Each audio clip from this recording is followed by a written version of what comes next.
चौथा अध्याय इंद्रादि देवताओं द्वारा देवी की स्तुति। ध्यान। सिद्धि की इच्छा रखने वाले पुरुष जिनकी सेवा करते हैं तथा देवता जिन्हें सब ओर से घेरे रहते हैं, उन जया नाम वाली दुर्गा देवी का ध्यान करें। उनके श्री अंगों की आभा काले मेघ के समान श्याम है। वे अपने कटाक्षों से शत्रु समूह को भय प्रदान करती हैं। उनके मस्तक पर आबद्ध चंद्रमा की रेखा शोभा पाती है।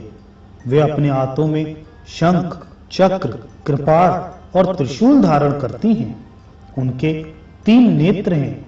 वे सिंह के कंधे पर चढ़ी हुई हैं और अपने तेज से तीनों लोकों को परिपूर्ण कर रही हैं।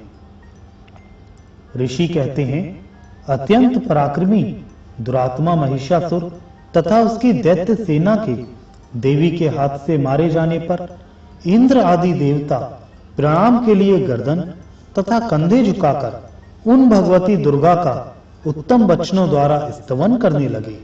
उस समय उनके सुंदर अंगों में अत्यंत हर्ष के कारण रोमांच हो आया था।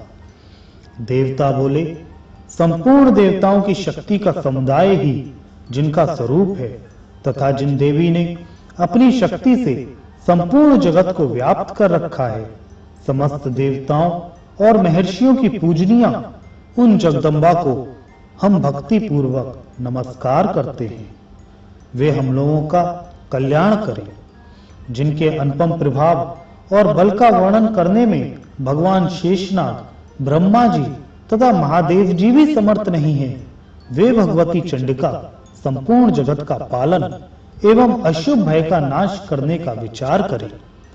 जो पुण्यात्माओं के घरों में स्वयं ही लक्ष्मी रूप से, पापियों के यहाँ दरिद्रता रूप से, शुद्ध अंतःकरण वाले पुरुषों के हृदय में बुद्धि रूप से, सत्पुरुषों में श्रद्धा रूप से तथा कुलीन मनुष्य में लज्जा रूप से निवास करती हैं, उन आप भगवती दुर्गा को हम नमस्कार करते हैं। देवी, आप संपूर्ण विश्व का पालन कीजिए। देवी, आपके इस अचिंत्य रूप का, असुरों का नाश करने वाले भारी पराक्रम का तथा समस्त देवताओं और दैत्यों के समक्ष युद्ध में प्रकट किए हुए आपके अद्भुत चरित्रों का हम किस प्रकार वर्णन करें। आप संपूर्ण जगत की उत्पत्ति में कारण हैं। आप में सत्वगुण, रजोगुण और तमोगुण, ये तीनों गुण मौजूद हैं, तो भी दोषों के साथ आपका संसर्ग नहीं जान पड़ता। भगवान विष्णु और महादेव जी आदि देवता भी आपका पार नहीं पाते। आप ही सबका आश्रय हैं। यह समस्त जगत आपका अंशभूत है, क्योंकि आप सबकी आदिभूत अव्यक्ता परा प्रकृति हैं। देवी, संपूर्ण यज्ञों में जिसके उच्चारण से सब देवता तृप्ति लाभ करते हैं, वह स्वाहा आप ही हैं। इसके अतिरिक्त आप पितरों को भी तृप्ति का कारण हैं। अतएव सब लोग आपकी स्वधा भी कहते हैं। देवी, जो मोक्ष की प्राप्ति का साधन है, अचिंत्य महाव्रत स्वरूपा है, समस्त दोषों से रहित, जितेंद्रिय, तत्व को ही सार वस्तु मानने वाले तथा मोक्ष की अभिलाषा रखने वाले मुनिजन जिसका अभ्यास करते हैं, वह भगवती पराविद्या आप ही हैं। आप शब्द स्वरूपा हैं। अत्यंत निर्मल ऋग्वेद, यजुर्वेद तथा उद्गीत के मनोहर पदों के पाठ से युक्त सामवेद का भी आधार आप ही हैं। आप देवी, त्रयी और भगवती इस विश्व की उत्पत्ति एवं पालन के लिए आप ही वार्ता के रूप में प्रकट हुई हैं। आप संपूर्ण जगत की घोर पीड़ा का नाश करने वाली हैं।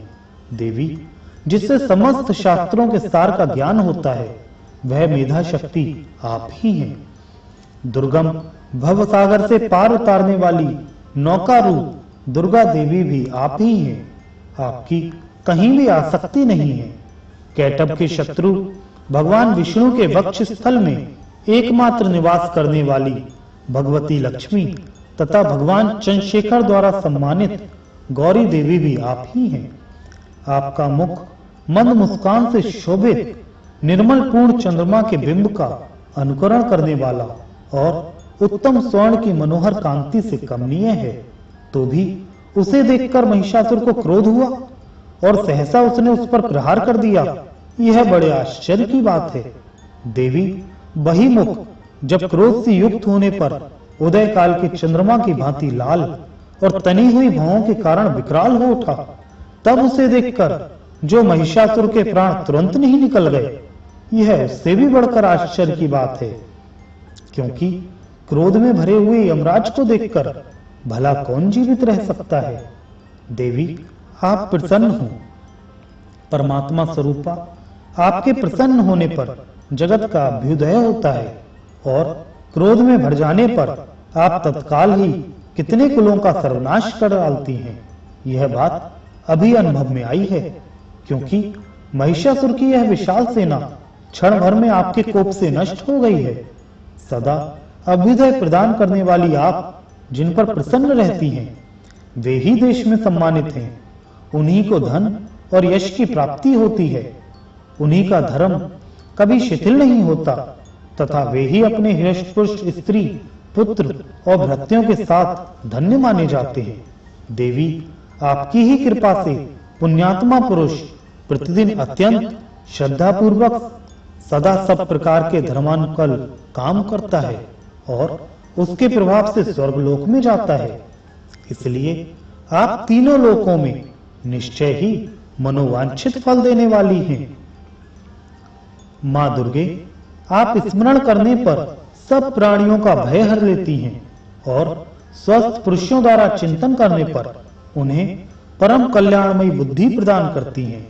दुख, दरिद्रता और भय हरने वाली देवी, आपके सिवा दूसरी कौन है जिसका चित्त सबका उपकार करने के लिए सदा ही दयाद्र रहता है। देवी, इन राक्षसों को मारने से संसार को सुख मिले तथा ये राक्षस चिरकाल तक नरक में रहने के लिए भले ही पाप करते रहे हों, इस समय संग्राम में मृत्यु को प्राप्त होकर स्वर्गलोक में जाएं। निश्चय ही यही सोचकर आप शत्रुओं का वध करती हैं। आप शत्रुओं पर शस्त्रों का प्रहार क्यों करती हैं? समस्त असुरों को दृष्टिपात्र मात्र से ही भस्म क्यों नहीं कर देती? इसमें एक रहस्य है। ये शत्रु भी हमारे शस्त्रों से पवित्र होकर उत्तम लोकों में जाएं। इस प्रकार उनके प्रति भी आपका विचार अत्यंत उत्तम रहता है। खड्ग के तेज पुंज की भयंकर दीप्त से तथा आपके त्रिशूल के अग्रभाग की घनीभूत प्रधात से चौंधियाकर जो असुरों की आंखें फूट नहीं गईं, उसका कारण यही था कि वे मनोहर रश्मियों से रुक्त चंद्रमा के समान आनंद प्रदान करने वाले आपके सुंदर मुख का दर्शन करते थे। देवी, आपका शील दुराचारियों के बुरे वृत्ताप को दूर करने वाला है। साथ ही यह रूप ऐसा है जो कभी चिंतन में भी नहीं आ सकता और जिसकी कभी दूसरों से तुलना भी नहीं हो सकती। तथा आपका बल और पराक्रम तो उन दैत्यों का भी नाश करने वाला है जो कभी देवताओं के पराक्रम को भी नष्ट कर चुके थे। इस प्रकार आपने शत्रुओं पर भी अपनी दया ही प्रकट की है।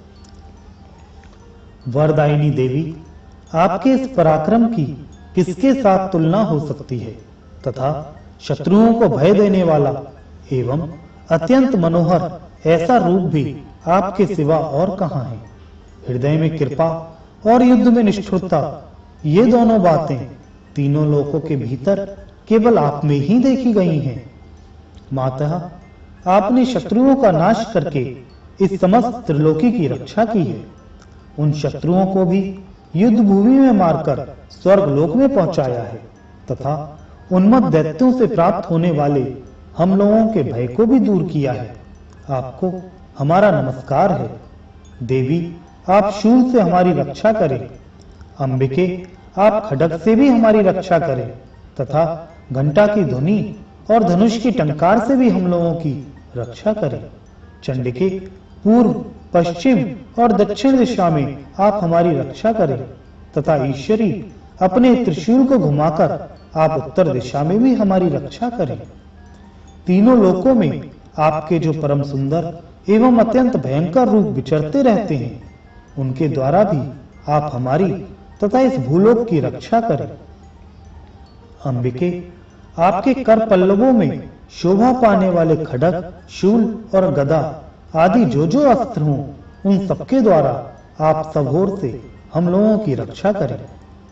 ऋषि कहते हैं, इस प्रकार जब देवताओं ने जगन माता दुर्गा की स्तुति की और नंदन वन के दिव्य पुष्पों एवं गंध चंदन आदि के द्वारा उनका पूजन किया, फिर सबने मिलकर जब भक्ति पूर्वक दिव्य धूपों की सुगंध निवेदन की, तब देवी ने प्रसन्न वदन होकर प्रणाम करते हुए सब देवताओं से कहा। देवी बोली, देवताओं, तुम सब लोग मुझसे जिस वस्तु की अभिलाषा रखते हो उसे मांगो। देवता बोले, भगवती ने हमारी सब इच्छा पूर्ण कर दी, अब कुछ भी बाकी नहीं है, क्योंकि हमारा ये शत्रु महिषासुर मारा गया। महेश्वरी, इतने पर भी यदि आप हमें और वर देना चाहती हैं, तो हम जब जब आपका स्मरण करें तब तब आप दर्शन देकर हम लोगों के महान संकट दूर कर दिया करें, तथा प्रसन्न मुखी अंबिके, जो मनुष्य इन स्रोतों द्वारा आपकी स्तुति करे, उसे वित्त, समृद्धि और वैभव देने के साथ ही उसकी धन और स्त्री आदि संपत्ति को भी बढ़ाने के लिए आप सदा हम पर प्रसन्न रहें। ऋषि कहते हैं, राजन, देवताओं ने जब अपने तथा जगत के कल्याण के लिए भद्रकाली देवी को इस प्रकार प्रसन्न किया, तब वे तथास्तु कहकर वहीं अंतर्ध्यान हो गई। भूपाल, इस प्रकार पूर्व काल में तीनों लोगों का हित चाहने वाली देवी जिस प्रकार देवताओं के शरीरों से प्रकट हुई थी, वह सब कथा मैंने कह सुनाई। अब पुनः देवताओं का उपकार करने वाली वे देवी दुष्ट दैत्यों तथा शुंभ निशुंभ का वध करने एवं सब लोगों की रक्षा करने के लिए गौरी देवी के शरीर से जिस प्रकार प्रकट हुई थी, वह सब प्रसंग मेरे मुंह से सुनो। मैं उसका तुमसे यथावत वर्णन करता हूं।